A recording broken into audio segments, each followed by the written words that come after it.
Hello everyone, मैं हूँ Preet and welcome to my YouTube channel maths and science classes. तो हम आज जो ये वीडियो है इसके अंदर हम देखेंगे न्यूक्लियर डिवाइडेड। और कल हमने इसके बारे में कुछ पढ़ा था इस चैप्टर के बारे में। इस चैप्टर का नाम है रियल नंबर्स। तो स्टूडेंट्स, आज का हम कुछ भी पढ़ें उससे पहले एक काम करते हैं कि हम लोग कल का जो भी हमने पढ़ा है उस सबको हम वापस रिवाइज कर लेते हैं, ठीक है। तो सबसे पहले हमने बात की थी कि रियल नंबर्स कौन कौन से होते हैं। तो रियल नंबर कौन कौन से होते हैं? फर्स्ट नंबर पे आता है नेचुरल नंबर। नेचुरल नंबर जैसे कि 1, 2, 3, 4, 5, 6 जो भी डिजिट है, जितने भी हैं, लेकिन स्टार्ट होता है हमेशा 1 से। दूसरे नंबर पे हमने बात की थी होल नंबर, जो कि स्टार्ट होते हैं 0 से। 0, 1, 2, 3, 4, 5, 6, 7, 8, 9, 10 जो भी है आगे इन्फिनेटिव। उसके बाद में हम बात करते हैं गाइस थर्ड नंबर पे रैशनल नंबर। रैशनल नंबर होते हैं, हमने देखा था, रैशनल नंबर वो होते हैं जिनको हम p अपॉन क्यू की फॉर्म में लिख सकते हैं, which can be written as the form of p upon Q. लेकिन इसके अंदर एक कंडीशन ये थी कि p अपॉन क्यू की फॉर्म में लिखने के बाद में जहां पे q is not equal to 0, जो आपका q है वो 0 के इक्वल नहीं होता है। और फोर्थ नंबर पर हमने बात की थी इर्रेशनल नंबर की।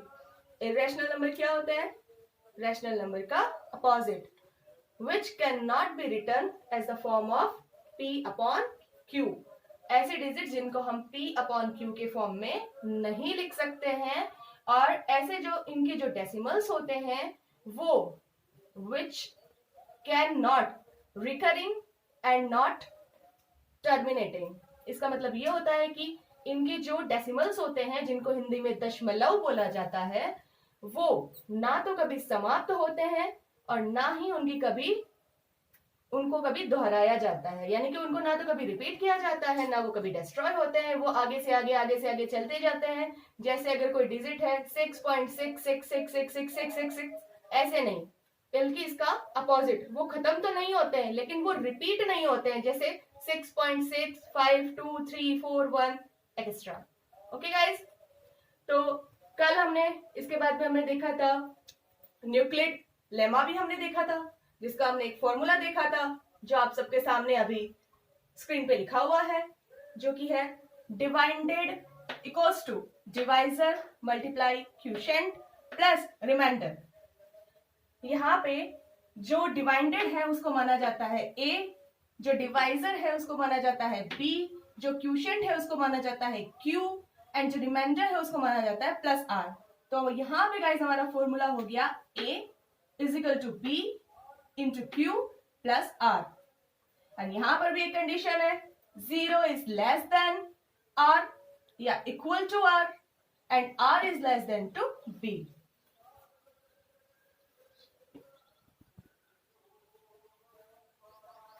तो स्टूडेंट्स, कल हम लोगों ने क्या देखा था?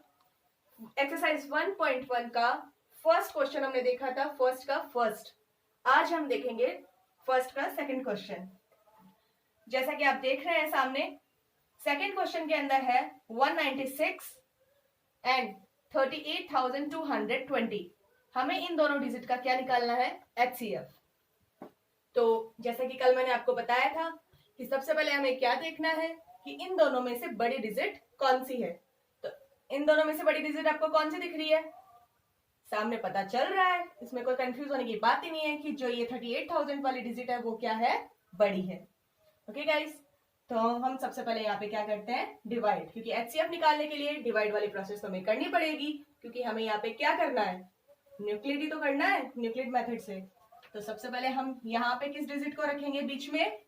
यहाँ हम रखेंगे 38,220 और यहाँ लिखेंगे 196। यानी कि ये जो डिजिट है वो क्या है? ये जो डिजिट है वो हमारी डिवाइडेंड है, और ये जो डिजिट है वो है हमारा डिवाइजर। और हमें क्या चाहिए? Quotient and remainder. तो सबसे पहले गाइस 196 की टेबल हम कितने टाइम बोलेंगे?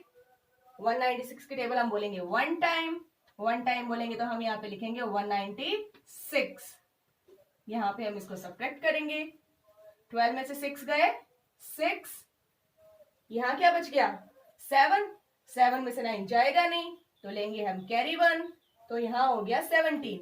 17 में से 9 गया तो पीछे बचे 8 और यहां बच गया गाइस 2 और 2 में से 1 गया 1, तो यहां हमें डिजिट मिलती है 186।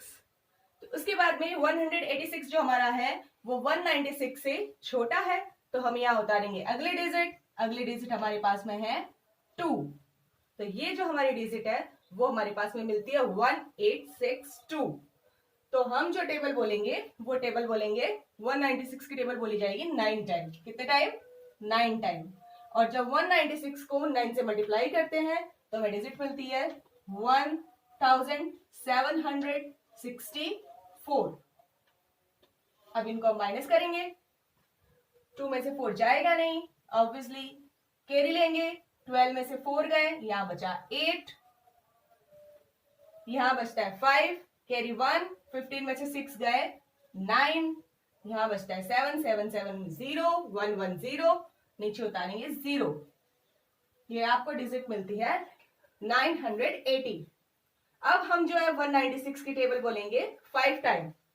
जब हम 196 की टेबल 5 टाइम बोलेंगे तो हमें मिलेगा 980 और यहां पे जो हमारा डिवाइडेड है वो खत्म हो जाता है। तो यहां जो हमारा जो डिवाइजर है वो हमें दूसरा कोई लेना ही नहीं है। यहाँ पे जो हमारा डिवाइजर है वो 196 ही रहने वाला है, जो डिवाइडेड है वो हमारा ये 38,000 वाली यही डिजिट रहने वाली है। तो जब यही हमारा डिवाइड कंप्लीट हो रहा है तो हमें 196 को डिवाइडेड बनाने की कोई जरूरत ही नहीं है और हमें हमारा आंसर यही मिल चुका है। और इस क्वेश्चन का जो आंसर है वो हमें मिल चुका है 196 और 196 एंड 38,220 का जो HCF है वो हमें मिला है 196। तो यहाँ पे हम अपना फॉर्मूला यूज करेंगे, कौन सा? Divided is equal to divisor into quotient plus remainder, A is equal to B Q plus R. जो ए हमारा है वो है 38,220 इक्वल्स टू 196 मल्टीप्लाई 195 प्लस 0, क्योंकि हमारे पास में कुछ रिमाइंडर बचा ही नहीं है। तो जब रिमाइंडर ही नहीं बचा है तो हम रिमाइंडर की जगह लिखेंगे 0 और जब 196 को 195 से मल्टीप्लाई किया जाता है तो हमें हमारा जवाब मिलता है 38,220। Then HCF of 38,220 and 196 is equal to 196। यहाँ पे हमारा जो थर्ड क्वेश्चन है वो है 867 एंड 255। अब हमें इन दोनों डिजिट का निकालना है HCF। तो सबसे पहले हम वही चीज देखेंगे कि इन दोनों में से बड़ा कौन है। बड़ा है 867, तो 867 जो कि बड़ा है तो उसे हम क्या लेंगे यहाँ पे डिवाइडेंड, और जो हमारे पास में छोटी डिजिट है 255 उसको हम लेंगे डिवाइजर। तो सबसे पहले हम 255 की टेबल कितने टाइम बोलेंगे? 3 टाइम। जब हम 255 को 3 से मल्टीप्लाई करेंगे तो हमें डिजिट मिलेगी 765। क्या डिजिट मिलेगी? 765। यहाँ पे अब हम करेंगे सब्ट्रैक्शन। 7 में से 5 गया 2, 6 में से 6 गया 0, 8 में से 7 गया 1, तो हमारे पास में जो रिमाइंडर आया है वो है 102। इस डिवाइड के लिए अभी ये क्या है? रिमाइंडर, लेकिन रिमाइंडर हमारे पास में 0 नहीं आया है तो ये क्वेश्चन आगे भी चलेगा, ये प्रोसेस आगे चलेगी। तो अब ये जो 102 है वो क्या बन चुका है? डिवाइजर। और जो हमारा जो डिवाइजर था 255 उसे हम बना लेंगे डिवाइडेंड, तो इसे हम रख लेंगे बीच में। अब हम 102 की टेबल बोलेंगे 2 टाइम्स। 102 को जब 2 से मल्टीप्लाई किया जाएगा तो हमें डिजिट मिलेगी 204। हमें डिजिट मिलेगी 204। अब हम 255 में से 204 माइनस करेंगे। 5 में से 4 गया 1, 5 में से 0 गया 5, 2 में से 2 गया 0। यहाँ पे हम डिजिट लेंगे। अब हमारा जो 51 है वो कहने को तो रिमाइंडर है, लेकिन हमारा क्वेश्चन अभी पूरा नहीं हुआ है, तो इस बार हम 51 को क्या लेंगे? वापस डिवाइजर। और हमारा जो 102 है इस बार हम इसे लेंगे वापस डिवाइडेंड। तो यहाँ पे 51 को हम डिवाइड करेंगे 102 से, तो यहाँ 51 की टेबल बोली जाएगी 2 टाइम्स। 51 इंटू 2 करेंगे तो हमें मिलेगा 51 टू जा 102, और इस बार हमारा जो रिमाइंडर बचेगा वो बचेगा 0। यानी कि अब ये जब आगे नहीं होगा तो हमें हमारा HCF मिल चुका है, तो हमें हमारा HCF मिला है 51। अब हम डिवाइडेड करके HCF तो निकाल चुके हैं। इसके बाद में हम देख रहे हैं अब न्यूक्लिड एल्गोरिथम से, यानी Euclid lemma A is equal to B Q plus r. ठीक है, 867 इक्वल्स टू 255 मल्टीप्लाई 3 प्लस 102। जब 255 को मल्टीप्लाई किया जाता है 3 से और फिर इसके अंदर 102 ऐड किया जाता है तो हमें डिजिट मिलती है 867। नेक्स्ट स्टेप में हमारा जो डिवाइडेड है वो इस बार है 255। तो 255 को जब हमने डिवाइड किया तो हमें मिला 102 मल्टीप्लाई 2 प्लस 51। यानी जब 102 को 2 से मल्टीप्लाई करते हैं उसके बाद इसमें 51 ऐड किया जाता है तो हमें अपना डिवाइडेड मिलता है 255। थर्ड स्टेप में चलते हैं गाइस। तो 102 is equal to 51 multiply 2 plus 0। इस बार जो हमारा रिमाइंडर है वो हमें मिला है 0। यानी 51 टू जा, यानी 51 को जब 2 से मल्टीप्लाई करते हैं तो हमें डायरेक्ट मिल जाता है 102। It means HCF of 867 multiply 255 is equal to 51। यहाँ जो हमारा HCF है वो है 51। तो एक्सरसाइज 1.1 का फर्स्ट क्वेश्चन यहाँ पे खत्म होता है और अब हम देखते हैं एक्सरसाइज 1.1 का सेकंड क्वेश्चन। सेकंड क्वेश्चन कह रहा है show that any positive odd integer. आप शो कीजिए कि कोई सा भी पॉजिटिव ऑड इंटीजर। पहली बात तो ऑड इंटीजर क्या होते हैं? Even and odd. Even numbers वो होते हैं, इवन इंटीजर्स वो होते हैं जो 2 की टेबल से डिवाइड होते हैं, और जो 2 की टेबल से डिवाइड नहीं होते वो सारे किसमें आते हैं? ऑड इंटीजर्स में। Show that any positive odd integer is of the forms 6 cube plus 1 or 6 cube plus 3 or 6 cube plus 5। मतलब हम किसी भी पॉजिटिव ऑड इंटीजर को इन फॉर्म में लिख सकते हैं, ये हमें शो करना है। वेर जहां q इज सम इंटीजर, जहां q हमें लेना है कोई इंटीजर। ठीक है, अब हम बात करते हैं हमारे फॉर्मूले की। हमारा फॉर्मूला है न्यूक्लिड डिवाइडेड लेमा, यानी न्यूक्लिड एल्गोरिथम की बात करें तो A is equal to B Q plus are.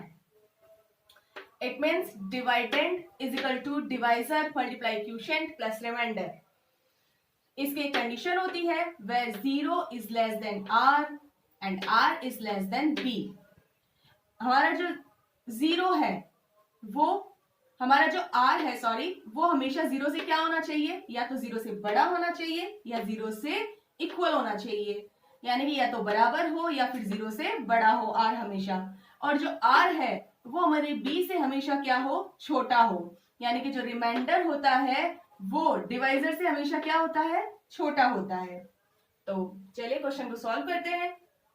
Let the possible value of r। सबसे पहले हम यहाँ क्या लेंगे? हमारी ये जो इक्वेशन है a is equal to B Q plus R, यहाँ हम हमारी r की वैल्यू लेंगे। r की वैल्यू क्या लेंगे? r की वैल्यू हमेशा होती है किससे छोटी?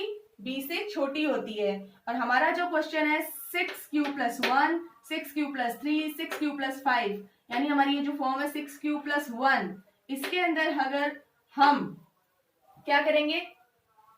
इसके अंदर रखेंगे a is equal to b की जगह हमें क्या लेना है? 6, q की जगह q प्लस, इस बार हमें रिमाइंडर की जगह क्या लेना है? सबसे पहले 0। क्यों? क्योंकि हमने बोला था कि हमारा जो रिमाइंडर होता है वो b से हमेशा क्या होना चाहिए? छोटा। हमारा b क्या है? 6। तो हम r क्या क्या ले सकते हैं? r हम ले सकते हैं 0, 1, 2, 3, 4, 5। ठीक है, तो यहाँ हम अपना पहला स्टेप करते हैं। a is equal to 6q plus r की जगह क्या लेंगे? 0। 6q प्लस 0 करेंगे तो हमें क्या मिलेगा? 6q। फिर हम क्या लेंगे? a is equal to 6q plus r की जगह क्या लेंगे? 1। फिर a is equal to 6q plus r की जगह क्या लेंगे? 2। a is equal to 6q plus r की जगह 3, यहाँ r की जगह 6q प्लस 4, यहाँ a is equal to 6q plus 5। अब स्टूडेंट्स हम ये बात जानते हैं कि जो 6 होता है, 6 की हम जो टेबल बोलते हैं 6 1 6, 6 2 12, 6 3 18, 6 4 24। आप एक चीज नोट करेंगे कि इस 6 की टेबल में जितने भी जो वैल्यूज हैं, जो जिसको हम बोल सकते हैं जो वंस यूनिट है, यानी जिसको हम इकाई बोलते हैं हिंदी वाले, तो जो इकाई का अंक है वो हमेशा क्या होता है, इवन नंबर होता है। 6 की पूरी टेबल के अंदर जो भी वंस आता है, यानी जो भी इकाई का नंबर आता है वो कौन सा होता है, इवन। और अगर हम यहाँ क्यू कोई भी इंटीजर लेते हैं, कोई भी मतलब अगर हम यहाँ पे इवन इंटीजर लेते हैं, तो जब हम उसे इवन से मल्टीप्लाई करते हैं तो हमें पूरा नंबर कैसा मिलेगा, इवन नंबर मिलेगा। मान लीजिए सपोज कीजिए यहाँ पर अगर हम इंटीजर लेते हैं 2, यहाँ पे हम क्या लेते हैं 2, तो 6 2 जा 12, क्या मिलेगा, 12 कैसा नंबर होता है, इवन नंबर। मान लीजिए सपोज कीजिए हम यहाँ पे लेंगे 3 लेंगे इंटीजर, तो भी हमें क्या मिलेगा, 6 3 जा 18। यहाँ मान लीजिए 4 लेते हैं तो भी हमें क्या मिलेगा, 6 4 जा 24।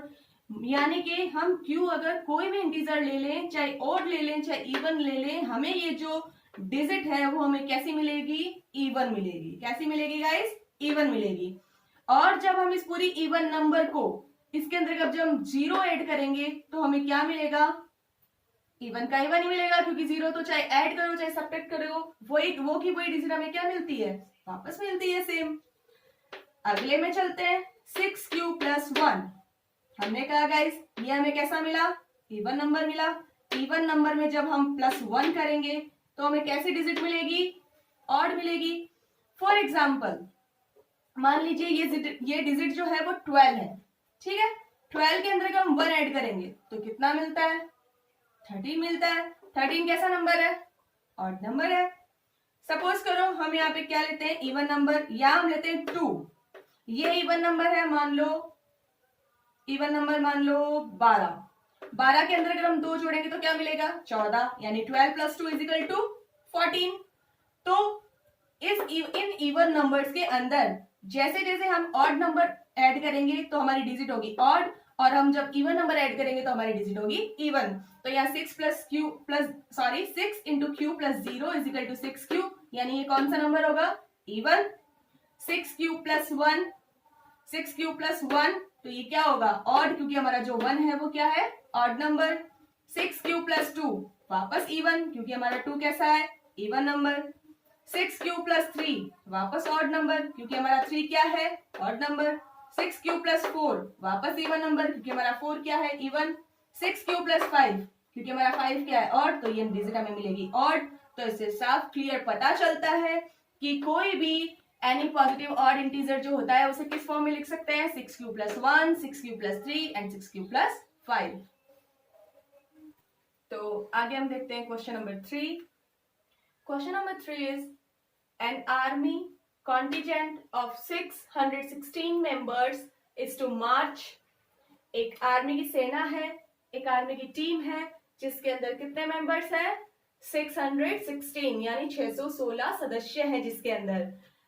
To march behind an army band of 32 members in a parade, यानी कि एक आर्मी की टीम है जिसके अंदर 616 मेंबर हैं, वो एक आर्मी बैंड के पीछे मार्च कर रहे हैं एक पैरेड में, और उस आर्मी बैंड के मेंबर्स कितने हैं, 32।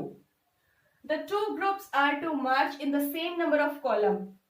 यहाँ पे 2 ग्रुप हैं जो कि एक साथ मार्च कर रहे हैं सेम नंबर ऑफ कॉलम्स, मतलब सेम कॉलम के अंदर उन्हें मार्च करना है। What is the maximum number of column in which they can march? तो इसमें पूछा है what is the maximum number। ये मैक्सिमम मतलब ज्यादा से ज्यादा, what is the maximum number, ज्यादा से ज्यादा कॉलम्स के कितने नंबर हो सकते हैं, ठीक है, कितनी संख्या हो सकती है जिसमें वो मार्च कर सकते हैं। तो स्टूडेंट्स जब भी कभी मैक्सिमम नंबर्स की बात आती है, किसी भी क्वेश्चन के अंदर हमें पूछा जाता है कि मैक्सिमम नंबर ऑफ कॉलम या maximum number of group, maximum number of digit, तो वहां पे हमें क्या फाइंड आउट करना रहता है, HCF। क्या फाइंड आउट करना रहता है, HCF। और HCF हम पहले भी निकाल चुके हैं, कौन से फॉर्मूले से, यूक्लिड एल्गोरिथम। किससे निकाल चुके हैं, यूक्लिड एल्गोरिथम, जिसमें क्या होता है, बीच में क्या लिया जाता है, डिवाइडेंड, यहाँ क्या लिया जाता है, डिवाइजर, फिर क्या निकलता है, क्वोशिएंट, और क्या बचता है, रिमाइंडर। और जब रिमाइंडर आपका 0 बच जाता है तो आपका HCF जो है वो आपका लास्ट जो डिवाइजर होता है वही क्या होता है, आपका HCF होता है।